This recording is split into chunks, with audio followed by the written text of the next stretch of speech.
All right, now we're going to let everybody in.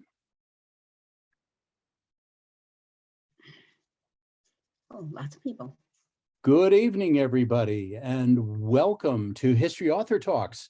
It's great to have you join us this evening.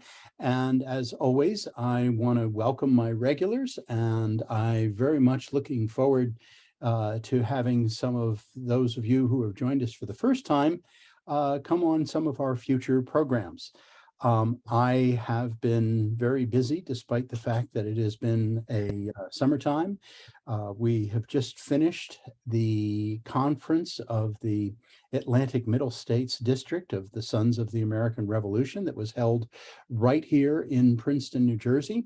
And I took 67 descendants of the Sons of the American Revolution on a 10 Crucial Days traversing the 10 Crucial Days tour through Washington Crossing, Trenton, and Princeton. I love giving these tours, and if you want to learn more about the 10 Crucial Days tours, you can go to 10crucialdays.org. I use 10crucialdays.org as a nonprofit to help support the sites, the historic sites and venues of the Washingtons crossing the Delaware, the battles of Trenton and Princeton. So donations are always appreciated at 10crucialdays.org. With that little commercial, I wanted to then tell you a little bit about our program this evening. I'm very pleased to have with us this evening Maxine Laurie. Maxine is a professor emerita of history at Seton Hall in South Orange, New Jersey. She's the editor of New Jersey Anthology and the co-editor of the Encyclopedia of New Jersey, Mapping New Jersey and Evolving Landscape, New Jersey, the History of the Garden State, and Envisioning New Jersey, an illustrated history of the Garden State, all from Rutgers University Press. And with that, I would love to now introduce you all to Maxine Laurie. Maxine, welcome to History Author Talks. Thank you. Thank you. Yes, and you mentioned all of those books. They're all on New Jersey, which is not what I started out to do. I was trained really as a colonial and then, well, basically 17th and 18th century historian, but I mostly worked in the colonial period. And I started on New Jersey when I was asked to teach a course at Rutgers, and they assumed I knew New Jersey history, and I actually knew up to 1700 and not past. So I learned stuff very quickly, and I've mostly been working on New Jersey history for 35 years. So Maxine, tell us how you came to write Taking Sides in Revolutionary New Jersey. I've been thinking about this for 20 years, and it really started with Richard Stockton and just my curiosity about him. And then, am I muted? No, nope, you're fine. Okay, somebody asked if it was muted. Okay, so no, it's just, I was very curious because he was described as the only signer of the Declaration of Independence to take it back. And so I just wanted to know what his story was, what happened. And so I started to look into Stockton. And then from Stockton, I started to look at other patriots and think about what the revolution meant, what it cost them. And then from there, I got into looking at Loyalists and Quakers and so on, and all kinds of other groups. So the book just grew. It started with Stockton. There is a whole chapter that's sort of based on, starts with his story, based on that. So Maxine, I know you've got some visuals to show us. Let's take a look at those. Okay. I figured some of this audience, and I'm not sure everyone, but some of this audience, since it's New Jersey, that they have relatives. Do you want me to share the screen, or do you already have it? Oh, it's there. Okay. Yeah, you should be able to share it. Really? Did it work, or I don't think. Not yet. Hang on a second here. Let me make sure that I have you on. Yeah, you should be able to share. Okay, I got it. Okay. Okay. Yeah, so I figured that it being New Jersey, that there were people who had relatives who were in the revolution. And then it could be people who were patriots, sons of and daughters of the revolution. But if you had ancestors who fought in the revolution, there probably were also some who were loyalists or tried to be neutral, or I labeled some people straddlers because they tried to make it through the revolution without taking sides, where they changed sides. So I really thought what I wanted to do was just give a couple examples of different people to questions that you, Roger, have to ask, or questions that the audience wants to ask. And just as a note there with our audience, for everybody, if you have questions for Maxine, you'll use the chat feature, which is at the bottom of your screen, and type your questions in the chat feature, and I will be the one who will manage the Q&A here. So, but you're certainly welcome to ask Maxine any questions that you have. So what do you got for us, Maxine? Okay, so let's start. Okay, Roger. So you can either use the little arrow on your keypad, or if you look down at the very bottom left of your screen, you'll see an advance button. If you want, I can send you a request for remote control and I can do it for you. Okay, I think you should, because I'm not, I usually have no trouble with this, but I'm not seeing the button. So did you, I now control your screen. Okay, just go to the next one. So let's see. Hang on one second here. Nope, can't seem to do it. Oh. All right, so let me undo my remote control. If you go up to the top of your screen, you should be able to see the advanced. Okay. So it did say next. There you go. All right, but now I want to go back. Okay, there you go. go. Now the arrows are working. I'm sorry, everybody. Now the arrows are working. They weren't. Okay, so this is my first example. Jonathan Dickinson Sargent. He was a graduate of the College of New Jersey who studied law with Richard Stockton, and a very early supporter of the Revolution. He served in the Continental Congress and became friends with John Adams. So there's a point when he's helping to write New Jersey's Constitution of 1776, and he writes to Adams and says that they're creating a republic. So you know that that he really is he is a patriot, and what happens to him helps us understand some of the story that I'm trying to tell about different people. He lived in Princeton. His grandfather was actually one of the first, if not the first, presidents of the College of New Jersey. And when the British marched into Princeton, his family fled. And they actually, his wife and child and so on, and then his father-in-law, they all go to Delaware. His house is burnt to the ground. His father-in-law, who stays, dies of smallpox. It's just, one sort of disaster after another. He ends up moving to Pennsylvania and becoming the Attorney General of Pennsylvania during the war. So he's the one prosecuting Loyalists in Pennsylvania. And so, this story is kind of interesting, I think, in all kinds of ways. If you look at the book, of course, it and all the other stories that I'm going to try and tell quickly are actually, they're much longer. None of them are really long, but they give you a little more information.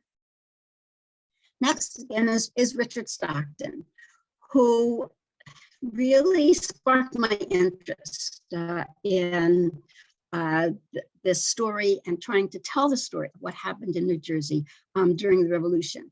And it's a really long story.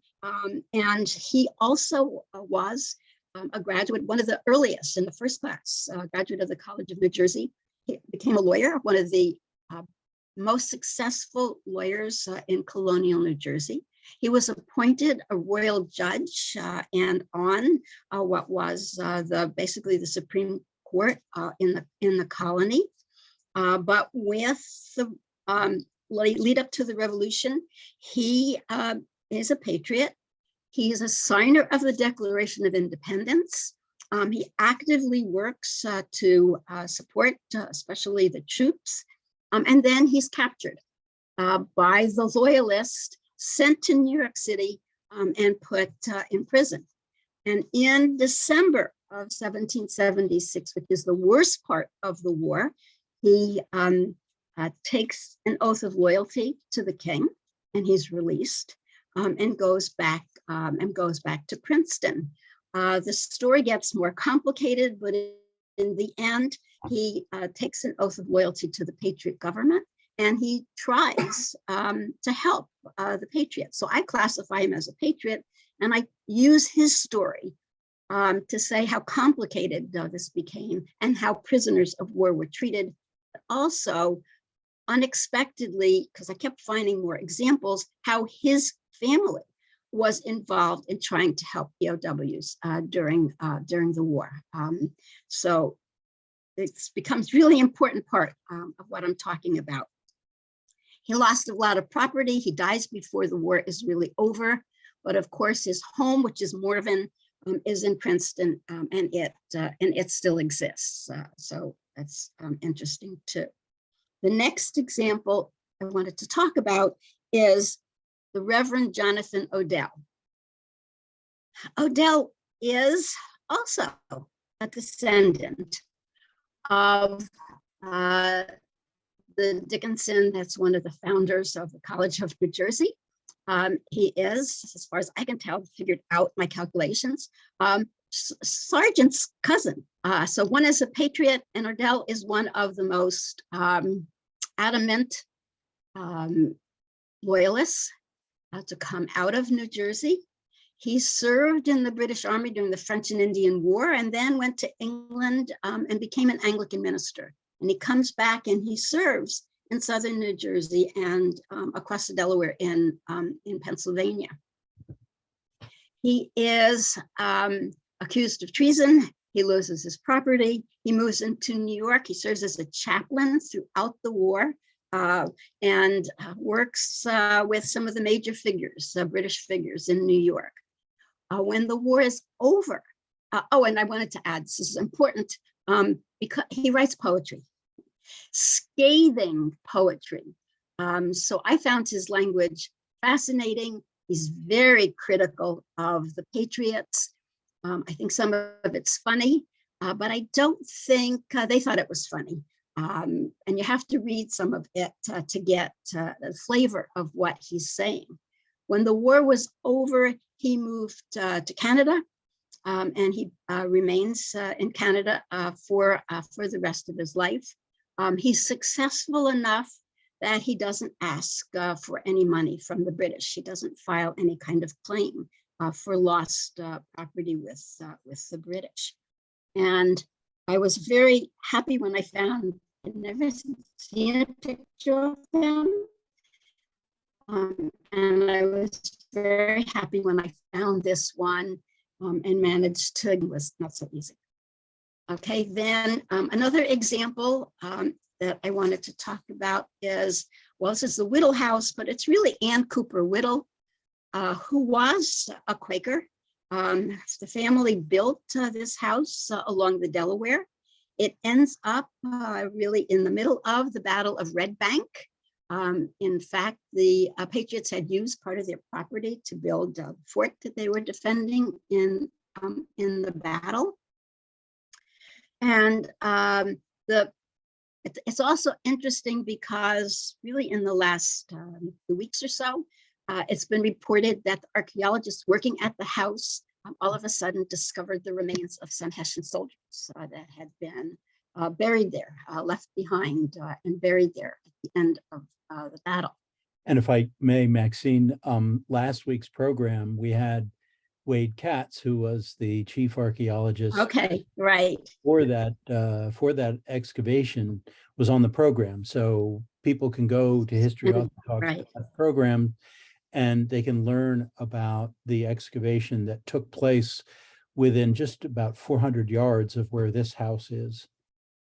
Yeah, it's fascinating because we're still finding, and I think we will continue to find more things that tell us more about the Revolution.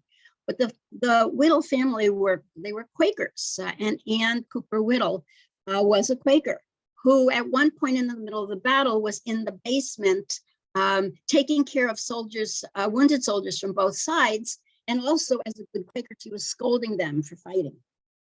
What's also interesting about it is that one of her sons was a Patriot soldier. And her brother, one of her brothers, there's more than one, served in the legislature before the war, and then he went back to serving in the state legislature during the war, and he was disowned by the Quakers for doing so, because you weren't supposed to take a side, you weren't supposed to serve in the government, you weren't even supposed to use Patriot money, and he did. So there's lots of interesting aspects to her story as well. Okay, and then the next story I have is the Reverend Theodore, and I'm not sure I'm going to pronounce his name, Ramlin, and he was a Dutch Reformed minister who belonged to the Dutch split bitterly sometimes in the war, especially in the Hackensack Valley where he lived. The Dutch in the Raritan Valley were more inclined to be patriots. Those in the Hackensack Valley split, and he was a patriot who went back and forth to New York because his house was attacked, his property was taken, he and his family were in danger. And he went back and forth during the war, often with members of his congregation armed to help to protect him. And you can see from the list, all kinds of things were taken: food, bedding, the child's pillows, the things from the child's cradle, and he filed a long list of what he had lost after the war was over. But also, so much damage had been done to the house that he moves to Schenectady in New York, and ministers there because there's not much left from his description of the house at the end of the war. And I'll add just quickly that one of the things I say in the book sort of over and over again is sometimes, not always, but sometimes Loyalists collected money from what they lost from the British government. Patriots who filed claims like this one, neither the state nor the national government after the war had money to pay any of this. So they didn't collect. They just had to rebuild as best as they could. And then the last image I have is just because I think the revolution had consequences, all kinds of consequences. And this image just briefly gives a sense. And it's a British cartoon from 1779, before the war ended, in which they basically are predicting, okay, the horse is America, the rider is King George, and they're showing the horse literally throwing the rider off. So one of the consequences of the revolution is no more kings. And I think about this lately every time I see news about the royal family in England, right? No more kings in America. So that's one consequence. But I think there's others too.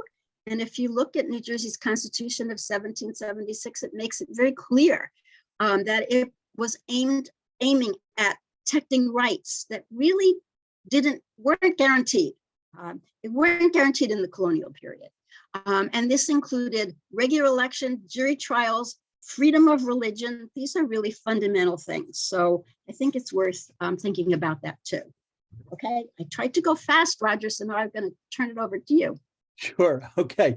Well, so now with your permission, what I'd like to do is take a step back and take a look at colonial New Jersey. And this is something that I shared with you before we started. I'm going to share with our audience here. So for everybody's benefit, we have a lot of members of our audience who are from New Jersey, but there's a lot of members of our audience who are from all over. And what you're looking at on the screen right now is modern New Jersey. And you'll notice this very distinctive line that sort of runs diagonally through modern New Jersey. Well, colonial New Jersey looked like this. And essentially, it was referred to in many of the writings as the Jerseys, plural. You had East Jersey, today what we sort of call Giants fans, and West Jersey, which is Eagles fans. So, you know, you have these two distinctive areas of New Jersey, and it's true today. East Jersey today is more geared toward New York and New York media, and West Jersey is geared toward Philadelphia and Philadelphia media. But the reason why I wanted to show this slide is this really is the basis of my first question, Maxine. Give the audience an idea of the demographics of the farms and the towns in East Jersey versus the farms and the towns and the religious persuasions in West Jersey. What was the difference? What was the dynamics? Okay, it's actually, that is important because there are Quakers in all parts of New Jersey, or most parts of New Jersey, East and West, but most of the Quakers are in West Jersey. And so the fact that they were trying, most of them, some of them actually picked up arms and fought, but most of them were trying to be neutral and not to pick up arms. And they were in West Jersey. And so that has an impact. So religion is one of the differences. The farms were slightly different sizes. Supposedly there's some more in the East than in the West. I think another important factor in the long run, although I think this doesn't work out until after the war is over, is that the Quakers say you cannot be a Quaker if you own slaves. Now they say this in 1776, so most of the impact is going to work out afterwards, but there is a difference. So there's far less slavery in West Jersey than there is in East Jersey, and the difference will only increase going forward. And the Quakers are supporting abolition as you get into the revolution and certainly afterwards. And it's ironic that in the American Revolution, where most of the battle actions that took place in the Northern Theater were in New Jersey and Eastern Pennsylvania, which is what's ironic about that is that, as Maxine just pointed out, we're heavily Quaker, Quaker areas. But you also make the point in your book, Taking Sides in Revolutionary New Jersey, that East Jersey was also more heavily populated by Anglican and Dutch Reformed families from earlier generations. And West Jersey was more heavily populated by the Quakers, as you mentioned, but also Presbyterians. Now, it's not a very specific division like that. Presbyterians, Quakers, Anglicans, and Dutch Reform lived all over the state. I mean, that's what made it a civil war. But predominantly, East Jersey was Anglican and Dutch Reform, which, correct me if I'm wrong, had a tendency to be more loyalist, versus the Presbyterians and the Quakers. The Presbyterians tended to be more of a Whig persuasion, or what today we call patriot, today we call patriots. Isn't that correct? Yeah, the Dutch divide. I already said that the Dutch divide. And so I guess, that becomes, I don't know that that's so much East and West. It was, as I said before, when I was talking about the Dutch minister, Hackensack Valley, the Dutch in that northern part, most of it's, I guess, more northeastern part, they split bitterly. Sure. So, sometimes I have example in my book of cousin against cousin, and they have the same last name. Yep. And if it wasn't for Adrian Levy, I could never tell you which one was which, but he figured it out. So I just, used what he said. But one was an adamant patriot, and the other one was an minister and an adamant loyalist. So, but in the Raritan Valley, the Dutch tended much more to be patriots, Right. and those involved in the creation of Queen's College, which becomes Rutgers. So they tended to be patriots. The Presbyterians pretty much are overwhelmingly patriots. Now, not all of them, but overwhelmingly. And then the Anglicans, yes, they tended to be more loyalists, but I have examples in the book of obviously Anglicans who are patriots. So I think religion is very important, and it does indicate sort of but it's not the only factor. There's others, because people just divide in so many ways. Well, that's what really, not only did it make, it made it a true civil war throughout the entire Revolutionary era. But let's talk about it as the war started and then progressed. In 1776, of course, we all know, July 1776, two great huzzas, we signed the Declaration of Independence, and the war begins. And then we have this disastrous New York campaign, and on November 30th, the Howe brothers issue this proclamation of amnesty. So with Washington and the American Army having lost so many battles in the fall of 1776, who signs this loyalty oath in New Jersey that the Howes offer? Well, I mentioned Richard Stockton, but I think the estimates are something like 3,000 people in New York, New Jersey sign. It looks like the war is over. It looks like the war is lost. Washington is pushed all the way, across New Jersey and into Pennsylvania. And so a lot of people sign it, or are thinking about signing it.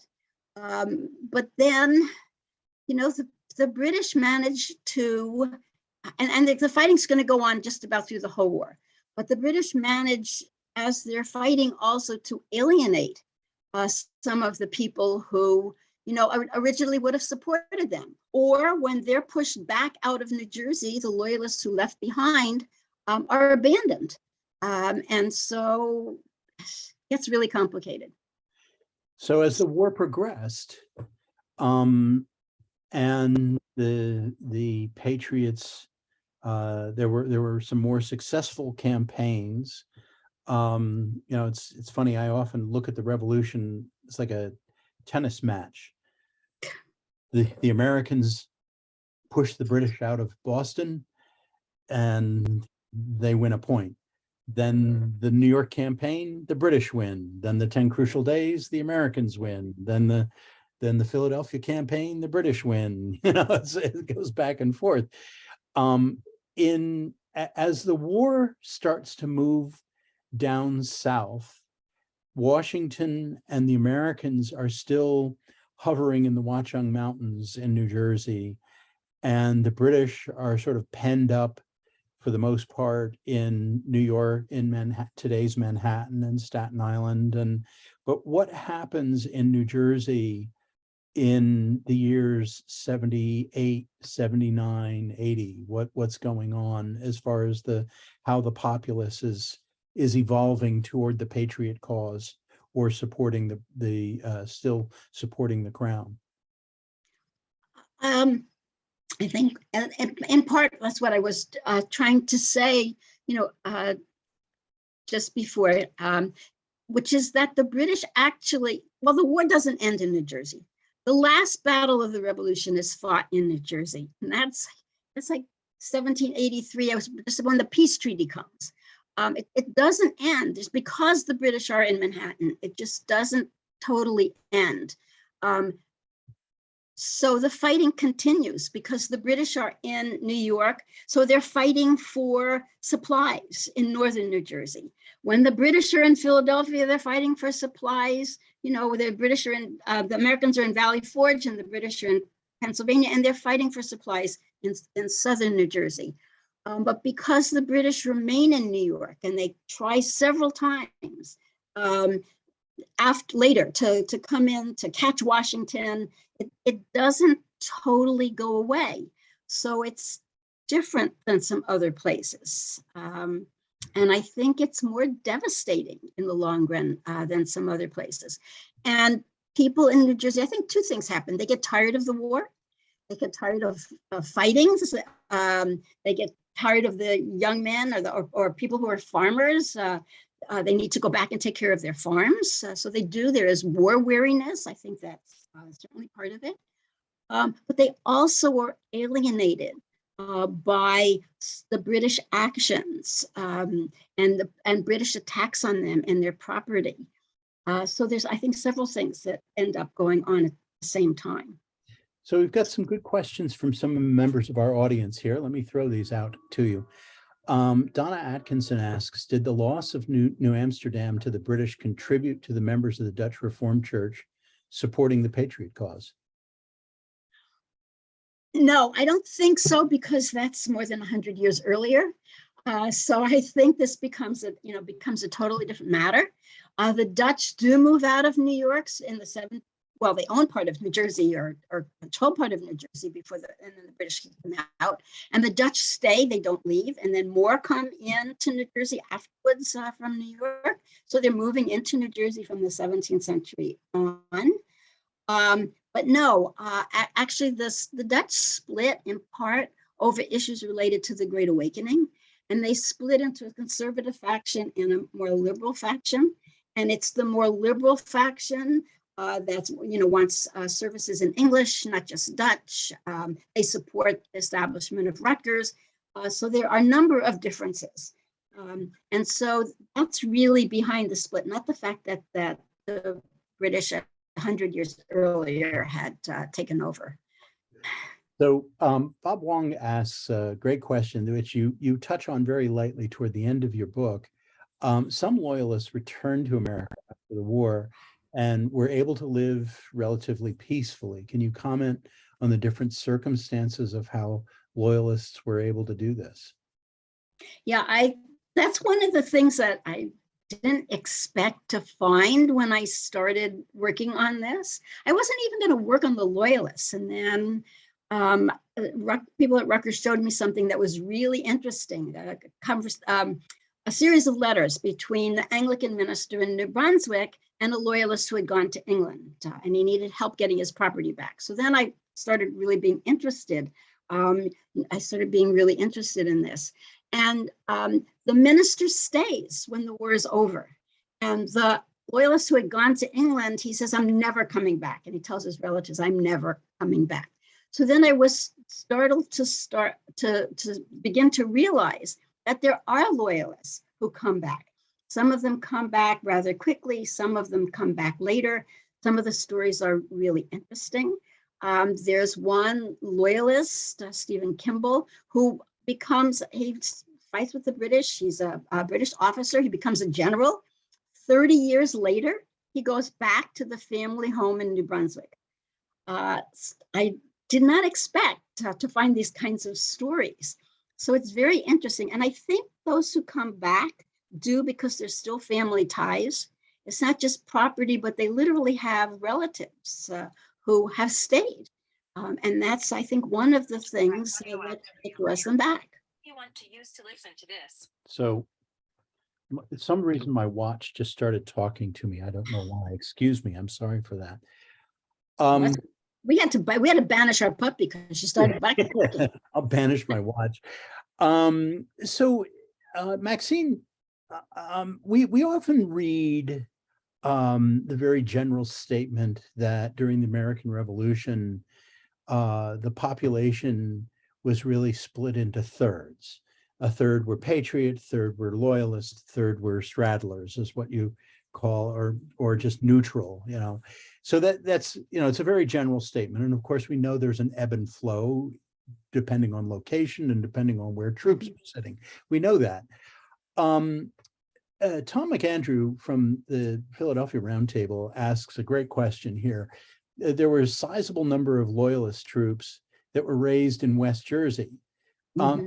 In your research, and I know that you touched on this, in your research, what estimates do you have of the Loyalists who served in New Jersey, who fought against, who were either serving in British units or Loyalist units, or were involved in guerrilla warfare, just fighting against their neighbors?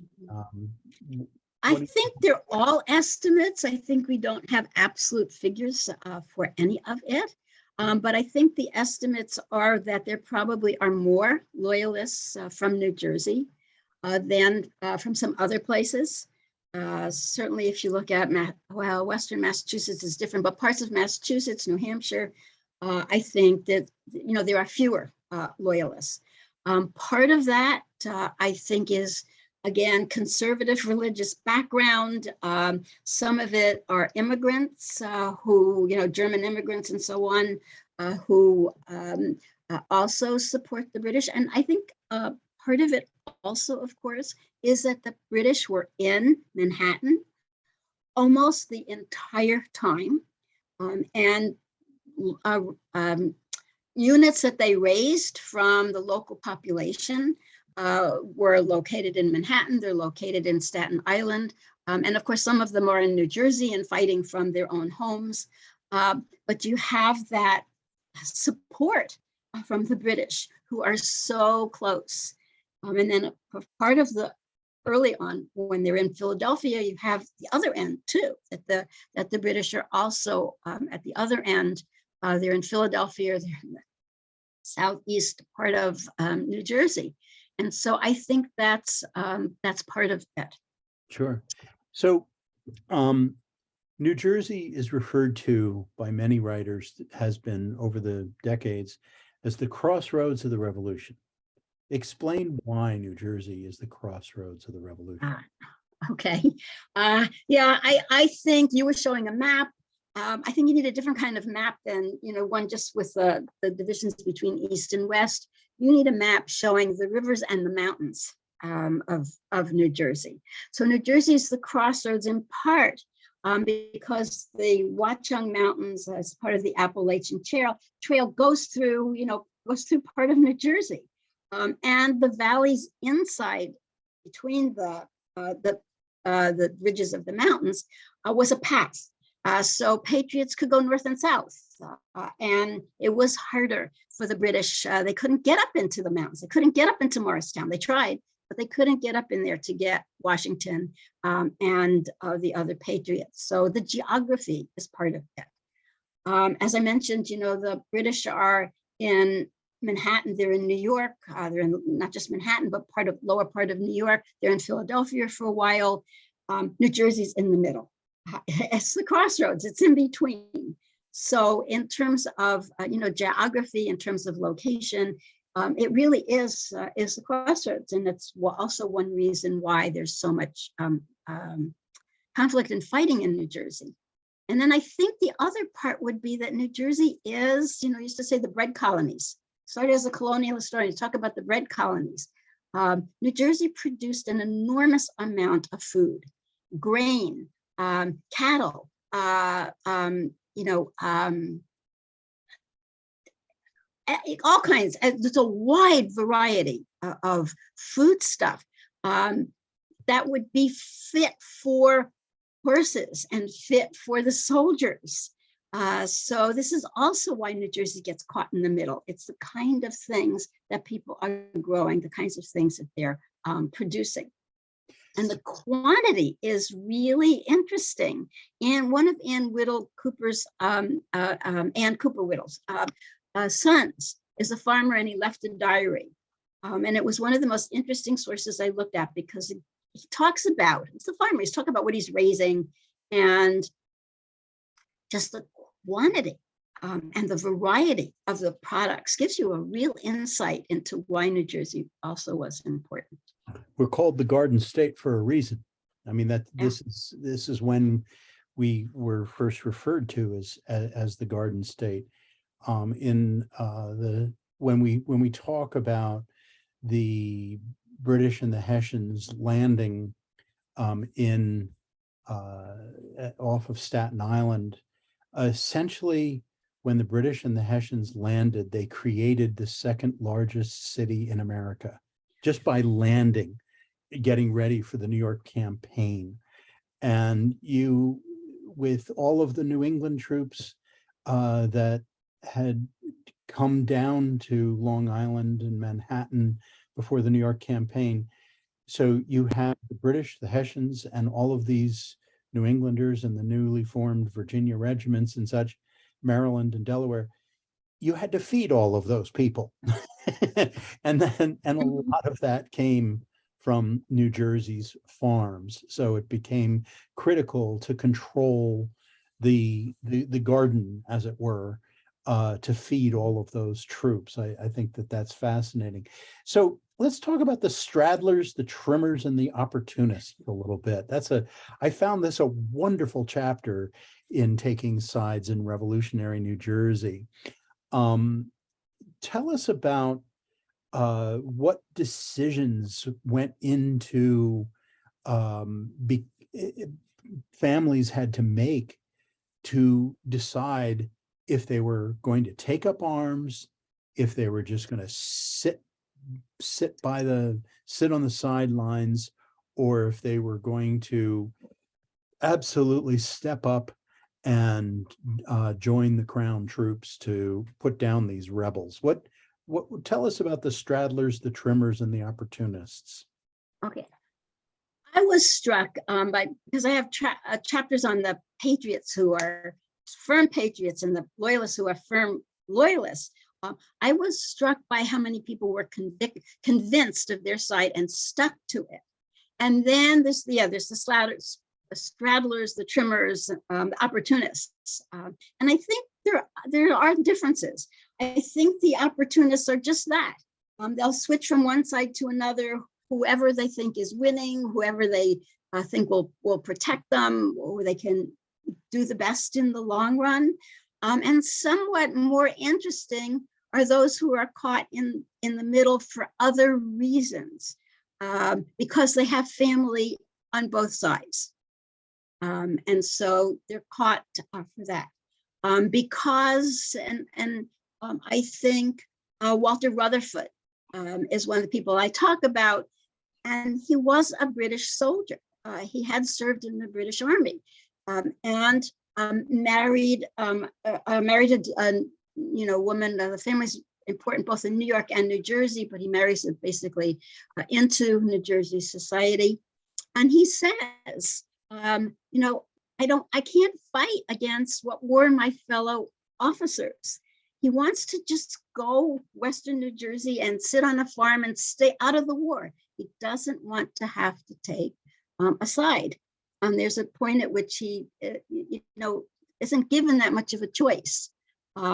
So people straddle or try to straddle because they have family on both sides, because they see themselves, even though they're in America living in the middle of the revolution, they still in some way see themselves as British and can't quite give that up. And William Livingston at one point tells Rutherford, you can't have two countries. Right. You have to pick one. You can't have two. So a very famous story, obviously, in New Jersey at the beginning of the revolution was between the royal governor and his father. Tell us a little bit about why William Franklin was so adamantly loyal. uh, you know, what does somebody say? He ate the king's bread. I mean, he was a royal governor, and he sided with the British. I think he was also in many ways he was conservative. He really felt that the Patriots were wrong. He was, in some ways, a stubborn figure, and tried very hard and almost succeeded in keeping New Jersey loyal to the crown. But it all falls apart, towards the end. And then he's arrested and he's put in prison, and he resents the Patriots, especially because while he is in prison, his wife dies. And so he blames them and resents his father for not basically getting him out of jail. And he moves into Manhattan once he's freed and becomes one of the most adamant leaders of opposition to the revolution. So throughout the war, particularly at the beginning of the war, the British seemed to miscalculate the populace in terms of their loyalty to the crown. And the idea that the Howe brothers in particular sent orders to his officers that they were to win the hearts and minds of the populace. Well, can you tell us what happened? I mean, why was that not successful? Why were the crown troops and the Hessians so apt to fumble this task of winning the hearts and minds? I think they didn't realize the depth of those who were committed patriots, the depths of their beliefs, and they dismissed any of the ideological arguments about freedom, about taxation being wrong, about them being treated differently than British citizens were. I think they miscalculated when they used violence against some of the patriots, when they gave people, you talked about the Howe brothers, and they gave people pardons, and they said, here's your papers of protection, and then along came the soldiers and they ignored those papers of protection. Right. So that, that certainly alienated people. When they threaten, and there's a point in southern New Jersey, and again, it's when the Patriots are in Valley Forge and they're fighting over Forge and so on. But the British soldiers threaten, surrender or we're going to destroy all your farms and your homes and so on. And then they proceed to do that. And rather than backing down, some of the Patriots become more adamant. They're more strongly opposed to the British. So they miscalculate that. I think they also miscalculate their ability to win, their ability to supply themselves from New Jersey and that bounty of goods, because after the initial shock at being invaded, the New Jersey militia and continental forces start to fight back. Every time the British go to get supplies, they're attacked. So they're losing, men that they don't expect, and they react sometimes even more strongly with more violence, which just again, I think in many ways backfires. But they have to get a lot of supplies from England or Ireland. They can't get it here the way they expected to. So a lot of it just doesn't work out the way they think it's going to work out.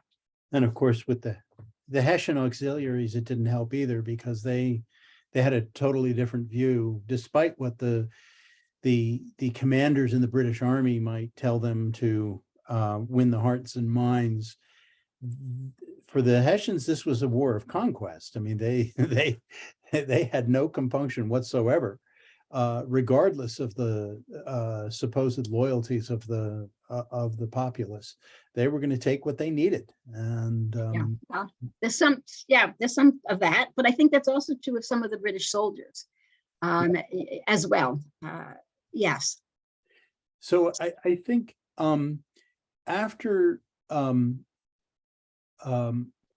how long do you think this evolution took place between having an American army of George Washington, who essentially retreats through New Jersey, which had heretofore not been affected by war, but then essentially the American army occupies, if you will, and I use that term loosely, the New Jersey throughout the rest of the war.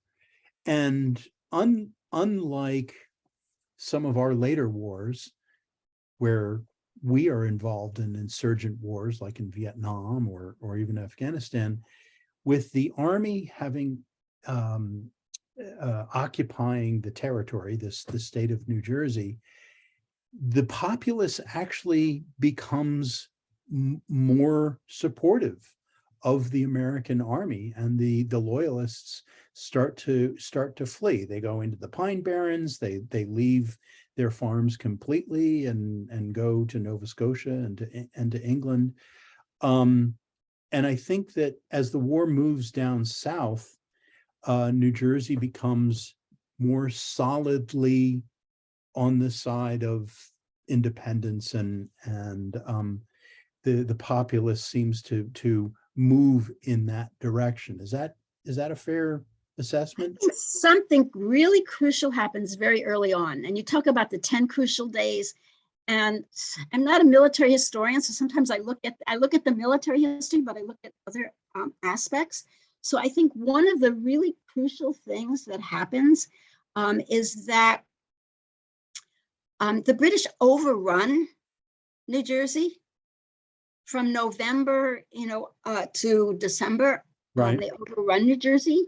They leave by the end of June 1777. They can't hold it. They have, when they first start, they have intimidated people in New Jersey. The military in New Jersey is not organized yet. You said Washington loses. It's not just Washington.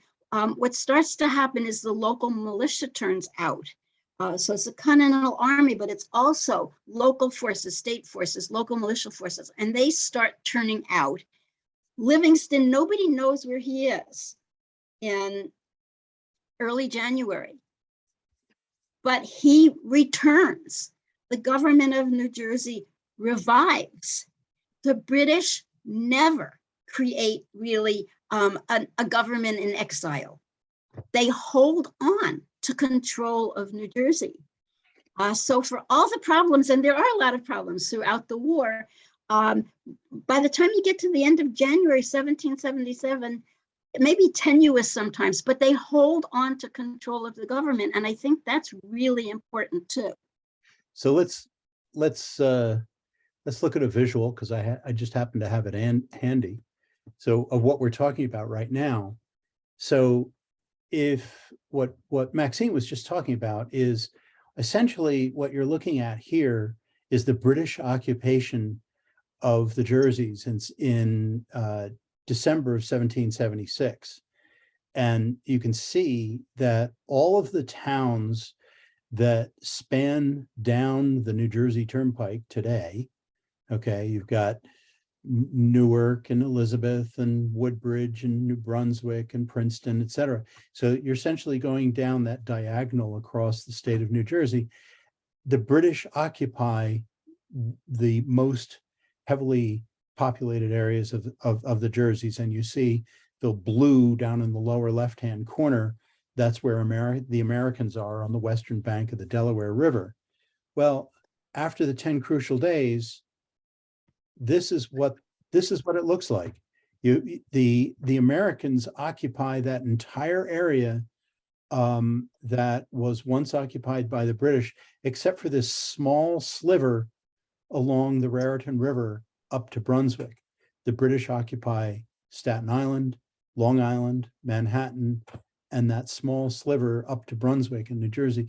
But this is what it looks like for the rest of the war. No, So, yeah, because then they don't stay in New Brunswick. They're pushed out of New Brunswick out. too. exactly. So yeah, so yes, they control Staten Island and they control Long Island and so on. But you can go all the way up to the Fort Lee area, and there's fighting continually and so on. But the British basically are they're pushed out.